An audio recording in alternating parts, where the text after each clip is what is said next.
Buraxılış imtahanı vaxtlarının çıxmasıyla bərabər çalışmalarımız sürətlə artdı. Hətta intensiv çalışma moduna da girdik. Keçənlərdə riyaziyyatı necə buraxılış imtahanına qədər daha da təkmilləşdirmək olar, daha da çalışmaq olar. O haqqda bir video çəkdim və şərhlərdə Azərbaycan dilisi üçün də bir video istədiniz və bu gün də o video ilə qarşınızdayım. Bugünkü videoda buraxılış imtahanına Azərbaycan dilində necə hazırlaşmaq olar, nələr etməliyik, nələr etməməliyik, ümumiyyətcə qısa bir zamanda yorulmadan necə nəticəmizi artıra bilərik, bu videoda onu müzakirə edəcəyik. Kanalıma xoş gəldiniz. İlk olaraq sualım bu olardı, yəni nəyə üstünlük verək, mətnə mi yoxsa qrammatikaya mı? Əlbəttə ki, cavab səndən asılıdır, amma ən çox üstünlük verilən faktorlardan biri də bəs mətn testidir. Mətn testi tam olaraq dəqiqliyini bilmirəm, amma 75 bal verməlidir. 75 bal mətn, 25 bal isə qrammatika sualları verir. Və qrammatika çətin olmağına baxmayaraq, mətni yaxşı bilən insanlar, mətni yaxşı bilən abituriyentlər vəziyyətdən çıxmağı bacarırlar. Mətndə də müəyyən məqamlara diqqət yetirmək lazımdır. Əgər Azərbaycan dili buraxılış imtahanına bağlı videomu izləmədinsə, bu videoda da onları təkrar gedəcəm. Mətni təkmilləşdirmək üçün əsas amillər nələrdir? Meyraz hansı qaydaları bilsək, mətni daha yaxşı yaza bilərik. Birincisi, leksikologiya bölmə çox gözəl olmalıdır. Sözlərin leksik mənalarını, leksik lüğəti, omonim, sinonim, antonim lüğətini çox gözəl bir şəkildə bilməlisən. İkincisi, üslubiyyat dərsinin tərtəmiz, tam təminatlı bir şəkildə olmalıdır. Çünki mətnin kökü, mətnin iskeleti məhz üslubiyyat sualları olur. Üçüncüsü, oxuyub anlama qabiliyyətin və səbir bacarığı inkişaf elətdirməlisən. Yəni, necə deyim, səbirsizcə mətni tez-tez oxumaq və yavaş-yavaş oxumaq, sıxılmaq, mətni yarıda kəsib suallara getmək sənə vaxt itirəcək faktorlardan biridir. Və digər olaraq nə olardı? Atalar sözlərinin mətnə uyğunlaşdırmasını yaxşı bilməlisən. Yəni, necə deyim, məcazlarla zəngin bir insan olmalısan ki, orada müəyyən cümlələr gələndə uyğunlaşdırıb tapa biləsən. Məsələn, atalar sözlər sualını sona saxlaya bilərsən. Mətni 2 dəfə oxuyursan və ən sonda isə atalar sözləri və ya qapalı sualları işləyə bilərsən.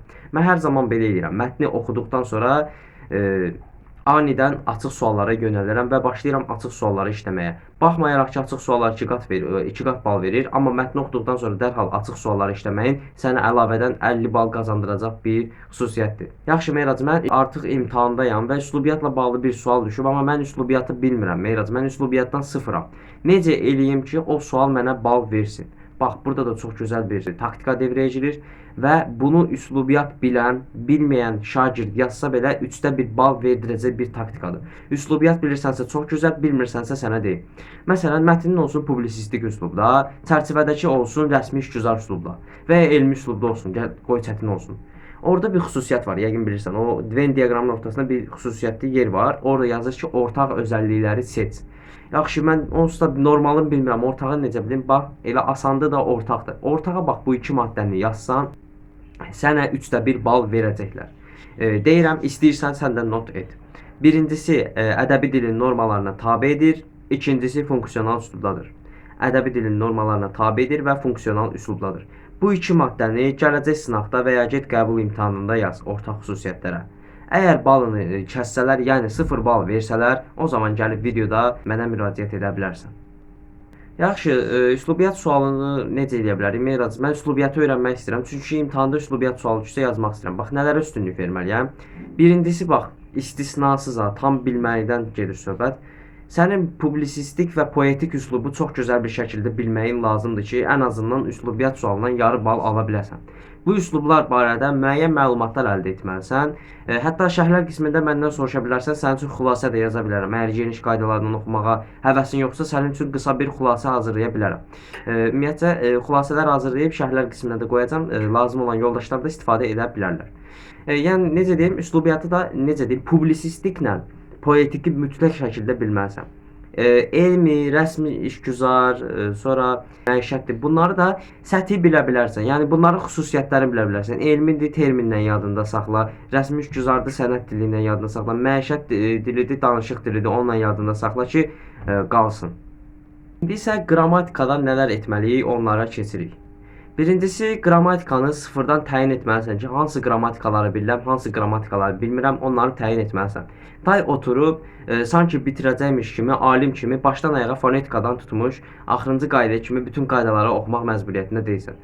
Məsələn, müəyyən et ki, məsələn, mən, Mehrac, hansı qaydaları bilmirsən. Fonetika bildim keç, leksika bildim keç, söz yaradıcılığı, burada kök şəkilçidə biraz problem yaşayır ki, burada biraz yanır. Dayandıq, kök şəkilçiyi həll elədik. Hətta tövsiyə də edərdim, arada da bunu da deyim. Tutaq ki, qaydanı dedin kök şəkilçidir. Müəllim baş salmadı və ya müəllimin baş salmağından heç nə başa düşmədi. Aç YouTube-da istənilən qədər kök şəkilçi və ya bənzəri qaydalarda nümunələr var. Şəxsən mən də bəzən qaydaları başa düşməyəndə açıb YouTube-dan baxıb öyrənirəm. Yəni o vasitə ilə öyrənib də yəni nəticələrini artıra bilərsən, əmin ol mənə. Məsələn, artırdığın nəticələr ola bilər. Məsələn, söz yaradıcılığı bitdi. Keçsin isim bölməsinə. İsimə baxdın, ha, hal asandır, mənsubiyyət asandır, ha, biraz şəkilçilərdə qalıram. İsim düzəldən şəkilçilərdə qalıram. Substantivləşmiş sözlərdə qalan, biraz onların üstündə durum.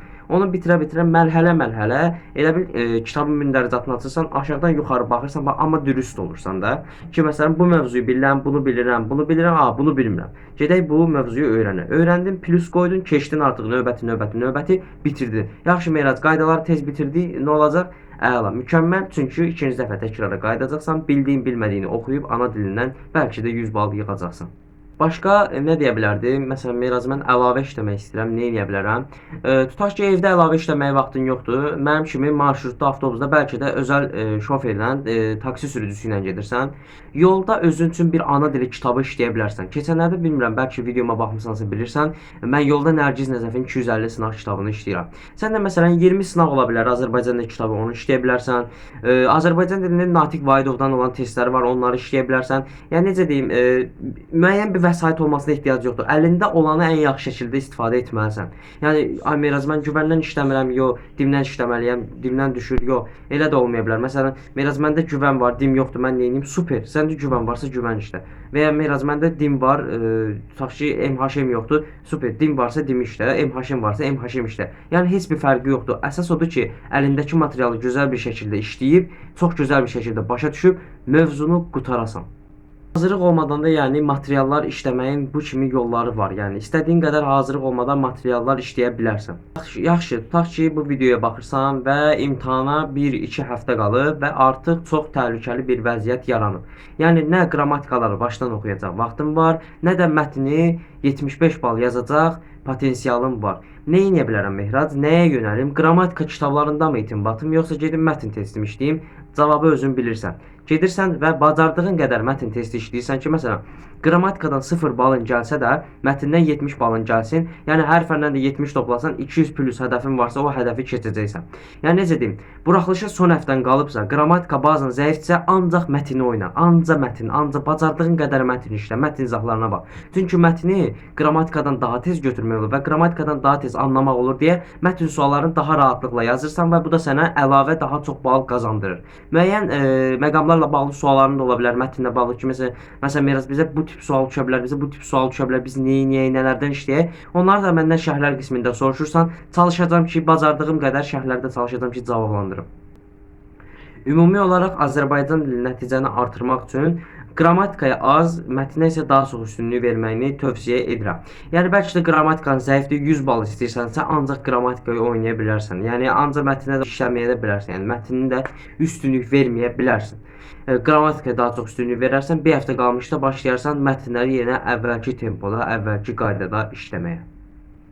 Bəli, bugün abituriyentlər üçün buraxılış imtahanına Azərbaycan dili fənnindən necə yorulmadan praktiki və sürətli bir şəkildə hazırlaşaq, həm nəticəmiz artsın, həm də keyfimiz pozulmasın tərzli bir video oldu. Əminəm faydalı bir video oldu. Növbəti videolarda görüşənə qədər izlədiyim üçün təşəkkür edirəm. Sağ ol, salamat qal, oxumağa davam et.